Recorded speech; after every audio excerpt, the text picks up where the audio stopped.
Didn't you say? Are we live? Yeah. Hello, Facebook. I feel like Phoenix Welcome called to- them something before. What? Like you and Alex kind of had a. Hello, Facebook. Welcome to Christ Redemption Church. I'm Pastor Alex. The one you heard talking is Elder Chris. And this is our Associate Pastor Curtis. And as you may know, based upon where we're at, that we're not doing our live streams for music because of the good old copyright, but we will always be doing our sermons on our broadcast. So, our very first thing we're going to do is our game. Go outside on a smoke break. No. We're going to be playing an activity that I need as many volunteers, or voluntold, to come and line up. So I want you all to line up in a line, like single file line. Come on.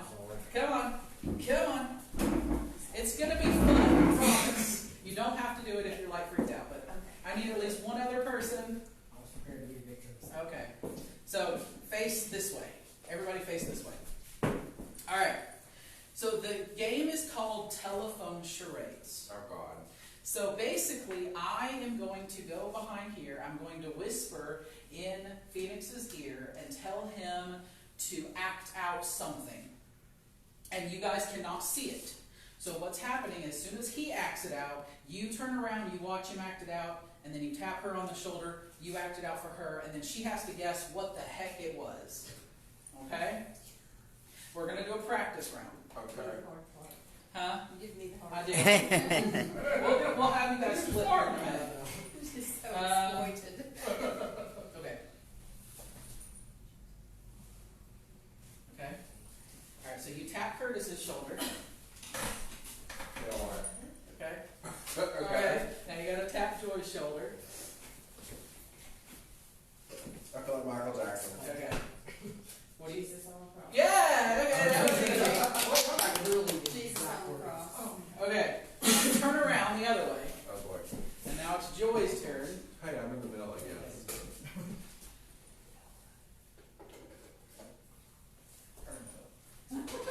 I was. That would have been weird.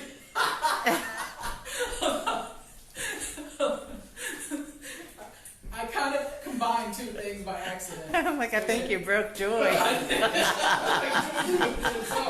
Basically, it was a sacrifice.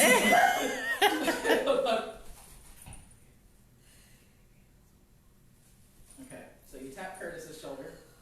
He's gonna die. Oh, God.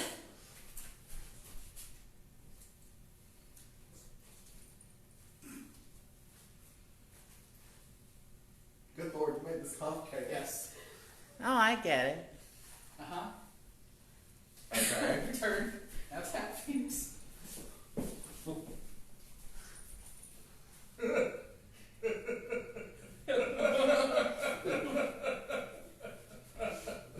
Little bunny foo-foo going into a heart cave. I have no idea. It was Noah getting animals on the ark. The Oh, 2x2. The animal Yeah. thing was right. Okay. I got Betty Foo Foo from So she was dying because I was thinking of Jesus dying on the cross, and I was trying to say Noah getting the animals on the cross, and I meant on the ark, and she about died. I don't That's even it. know about No, one more. We're going to do one more. I want you and Phoenix to switch places. Okay. And then everybody face that way. Okay. Okay. You can't make it the way you think you want to make it.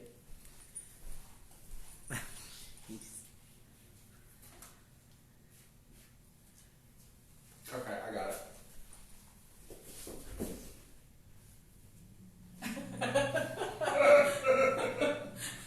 Okay. No, You gotta react, do the same thing, act it out, I'll see it. what you think it is. Come on.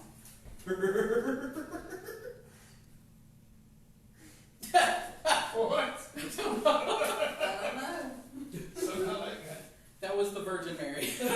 I was thinking Pepto-Bismol. Like he's covering his mouth and his. Oh, I'm like Pepto-Bismol. You got some. All right, give him a hand.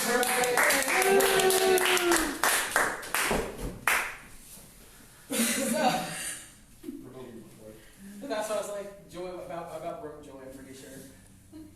All right. So that really had nothing to do with the title, but I thought it was funny because we get the adult youth group. Well, the flood kinda. Sure. Water.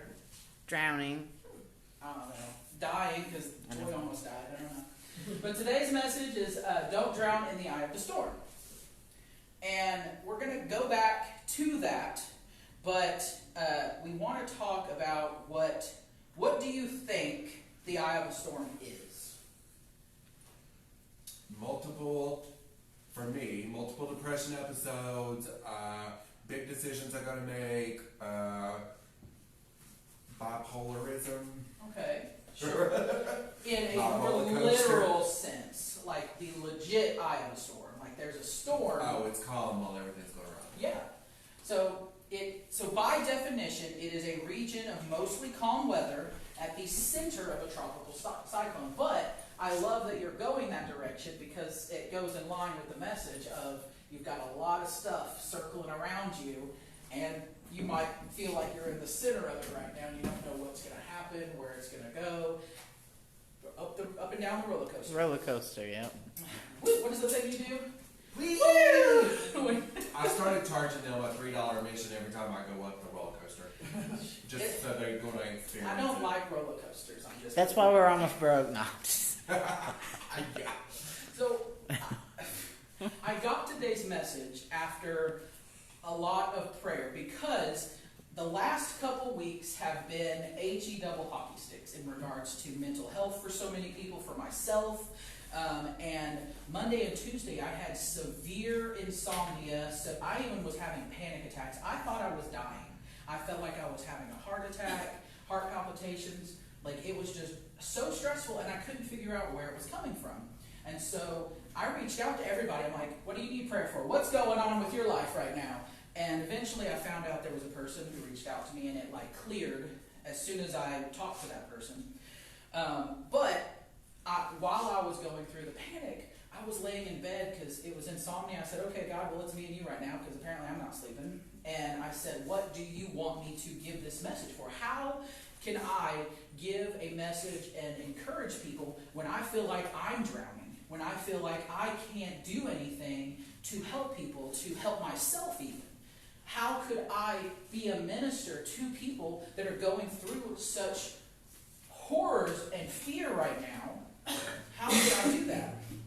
And so he brought me to two stories in the Gospels that both have Jesus in dealing with a storm.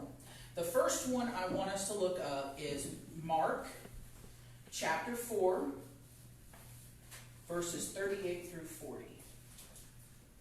Mark chapter 4, 38 through 40.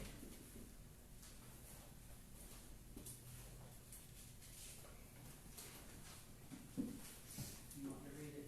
I ain't even there yet. That's okay. For what? Goff 38 through 40. Chapter 4, 38 through 40. Oh, this thing's about not been a good idea. Okay, 34. 38 through 40. Oh, 38. Towards the- But he was in the stern, asleep on a pillow, and they awoke him and said to him, Teacher, do you not care that we are perishing? Then he arose and rebuked the wind and said to the sea, Peace, be still. And the wind ceased, and there was a great calm. But then he said to them, Why are you so fearful? How is it you have no faith? Thank you. And then the next one is a similar, there's still a boat in a storm. I want you to go to Matthew chapter 14.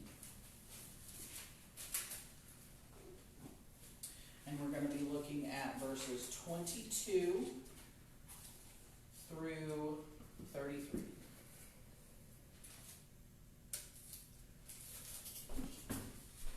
Immediately Jesus made his disciples get into the boat and go before him to the other side, while he sent the multitudes away. And when he had sent the multitudes away, he went up on the mountain by himself to pray. And now when everything came, he was alone there.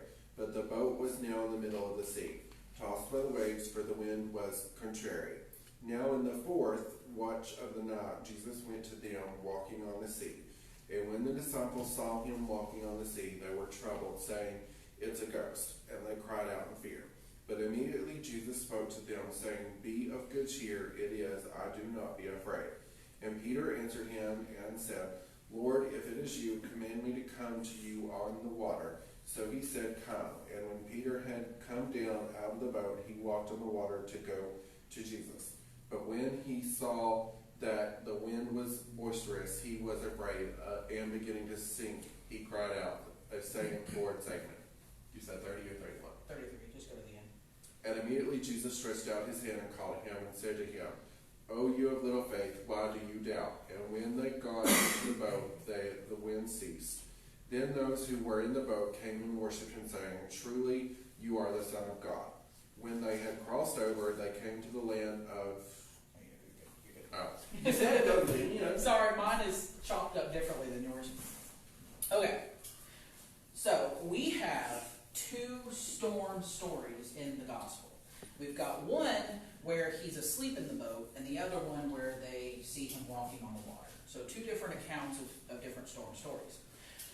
So, the way I approached this was I broke down what's similar, what stood out.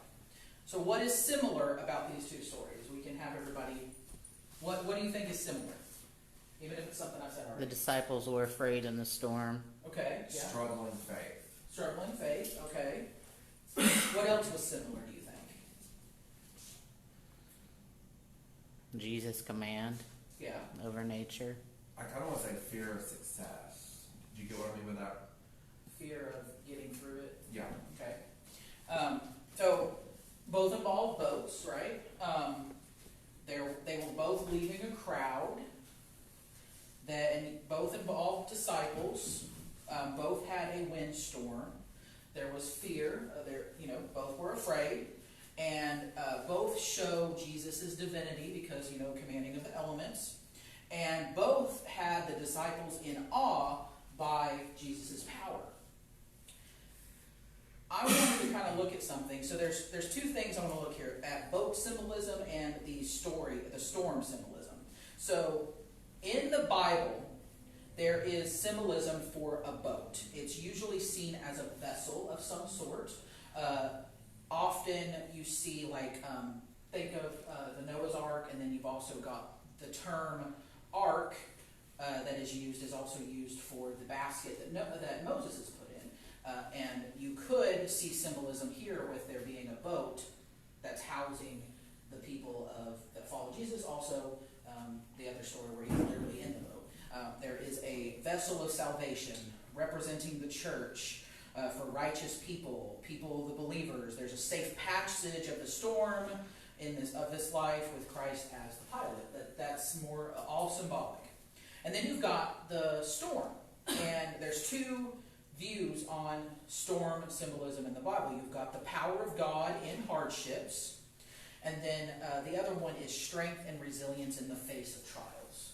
So those are the big symbols that I was looking at when we're showing similarities. And then the last one of the disciples being in awe of Jesus. Has anyone heard the phrase, "fear the Lord"? Mm-hmm. What do you think that normally means? Like that you should be afraid of the Lord. You need to be, worried what he's looking at. You gotta watch your back. The actual term fear is not to be afraid. It means to be in awe of His glory. And that's why we need translations for modern times, because one word may not mean the same thing as it did back then. So the disciples were in awe of Jesus' power. So what stands out? I wanted to look at Matthew 14. I'm not necessarily saying to bring it out again, but in Matthew 14, that was when Jesus was walking on water. The thing that stood out to me was that Peter believed in Jesus so much that he knew if Christ the Savior commanded him, that he could also walk on the water to him despite the storm. He had so much faith in Christ that he's like, Just tell me to come out to you, Jesus, and I will, and I know I won't drown. Everything will be okay. And he did it.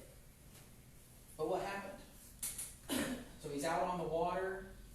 What happened when he was out on the water with Jesus? Lost focus. He lost focus. What? Yeah, he started sinking.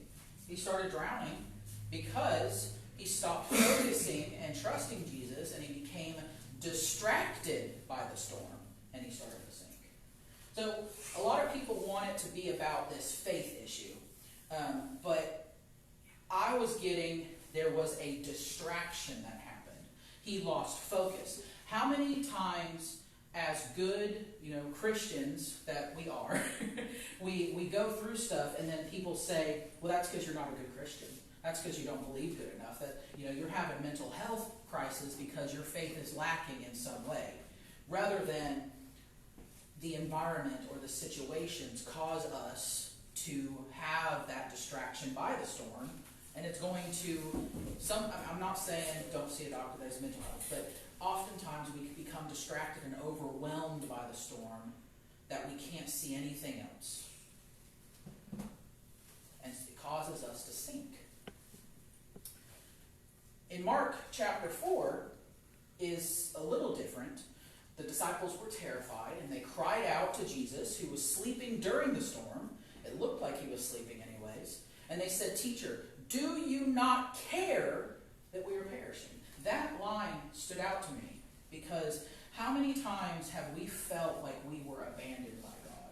Or you feel like you were abandoned in some way. You feel like there's no way out. You don't have any help. You feel like you're in a tunnel and you have tunnel vision, and you don't know what else to do. And you cry out like, "God, why is this happening to me? What did I do wrong? What do I have to do to get through this?" And I really like it of, "Teacher, do you not care that we are perishing?" People that walked with Jesus, saw him do miracles, were even so frightened that they were asking, "Do you even care about us? Do you care that we're literally about to die?" Both had storms, and both Jesus calmed them. When he was called upon, he calmed the storms. He didn't let Peter or the rest of his followers drown. He made the impossible possible. He walked on water in one of them. He told the storm to be silent, and it obeyed. I want you to have some takeaways with these.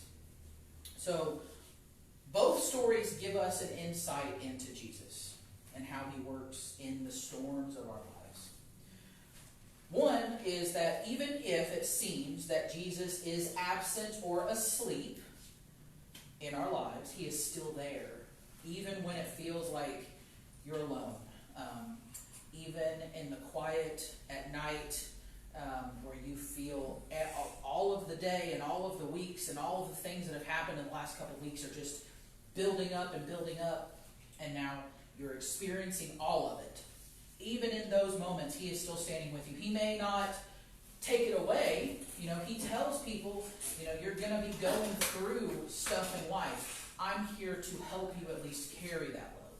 You're not going to, just because you're a Jesus follower does not mean you're going to have an easy life. It doesn't mean that things are going to be sunshine and rainbows all the time and be easy. Because if that were the case, I think there would be a lot more of us if you believed in Jesus and all of a sudden your life was full of riches and all the things you could ever ask for. That's not what's going to happen. It just means you're going to have somebody there walking beside you every step of the way to carry that load. He's going to make the impossible possible in your life. He's going to help you get through that storm. Just like on the boat, he will come to our rescue. He will bring us through to the other side. Do you have the faith? Do you trust in him? The other aspect of the stories tells us how to respond to storms in our lives. So we're going to kind of go through a breakdown. The first one was to call upon Jesus, cry out to him. So if you are going through something, the first thing you should be doing is crying out to God, to Jesus, saying, "Hey, do something. Believe that he will deliver you through it. He will get you through it, even if it feels like you're not going to be able to get through it. Because there are times, especially when I was having the panic attacks, that it felt that everything was closing in. All the walls were closing in. I honestly thought I was going to pass out at one point because it started doing like that vision thing. And it felt like in that moment, everything was crushing me. And I didn't know what else to do. I ended up leaving and walking outside in the cold air to kind of shock my system. But he will deliver you out of that. It may take time. It may take a long time. But you will be delivered through that. And don't become overtaken or distracted by what the enemy is trying to stir up. Sometimes we can take work, right? Work drama. Sometimes the enemy wants somebody to come in and make you feel lesser than and cause all the drama in the world, or friends that want to make you feel left out, or family members that want to say that, you're not doing good enough, you're not doing things right, people nitpicking you to death. All of those things are distractions by the enemy to stir up in you self-doubt, feeling as though you can't do what you feel that God is calling you to do, that you aren't good enough, that everything you do is just going to crumble beneath you every time you touch something. That's the enemy sowing doubt and discouraging you. If we do lose focus, God will pull us out of it. That's why he established his church, to create communities, to weather the storms together. Even Jesus wasn't on mission alone. That's kingdom building. He had tons of disciples. Yes, we know like the 12, but there were more followers that were surrounding his circle as well. He would send them out 2 at a time, men and women, to go and share the gospel. There were people. He never meant for people to be alone. So when you are crying in the middle of the night, pick up the phone, text somebody. Because we are in this together, no matter what that looks like, you're not alone. He will make a way through the trials, even though it seems as if all hope is lost. Don't give up. Keep fighting. Don't drown in the storm. So at the beginning, I defined the sermon as, or titled the sermon as, the eye of the storm. We talked about it. Don't drown in the eye of the storm. And we talked about what the eye of the storm was. And like Pastor Curtis said, he was equating that symbolism and transferring it to something that we in modern times can kind of relate to. We relate to mental health. We relate to the roller coaster of bipolar, to feeling as though life is just drowning us.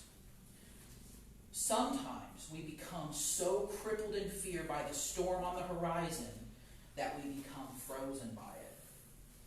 And we're paralyzed in the calm before the storm. If anybody has studied psychology, that is considered a fear response, right? Fear response is you either your fight response or a flight response. And there's also a paralyzed response that can come from that, where you are so scared. Have you ever seen a deer in headlights where they just freeze? That's essentially what I'm referring to. If you are so freaked out by whatever is about to hit you that you can actually be frozen in fear and just not act at all. And it can be helpful because maybe you are meant to stand still. The song that you like to sing, Stand Still. But it can also keep us from living. If you are so paralyzed by fear, which it can help detect danger, but it can also keep you from living and doing the goals and keep moving forward because you are so scared of what may happen. It can keep us from pushing forward, from moving on, and from fighting through. So I want you to keep that in mind, that we're not meant to just stand paralyzed in the face of this storm.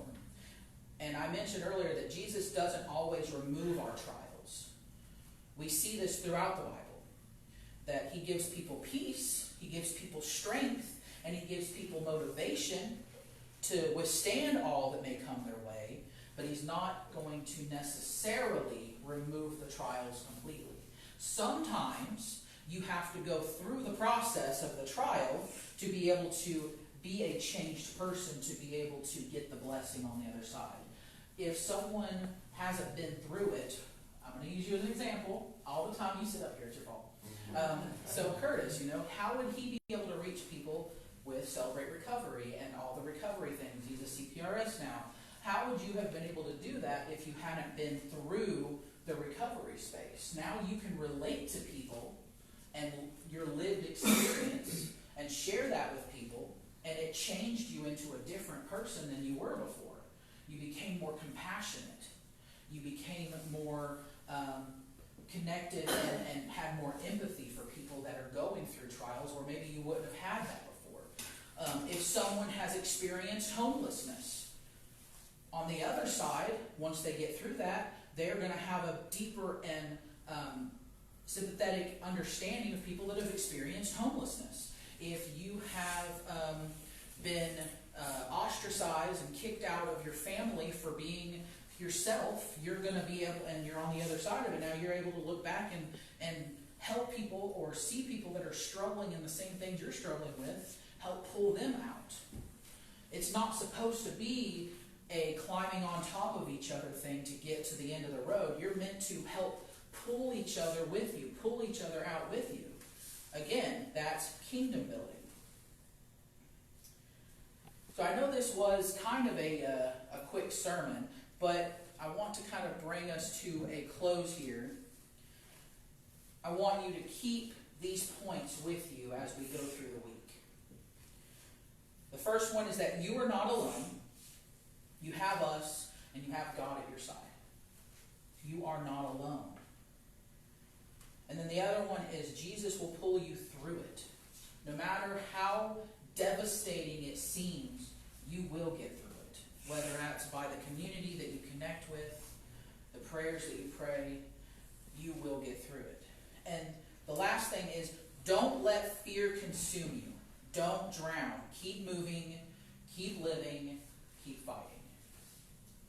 Amen. I think this is probably the quicker sermon that I've done. But I didn't know how to minister to people going through so much right now, and laying in bed and those two verses coming to mind.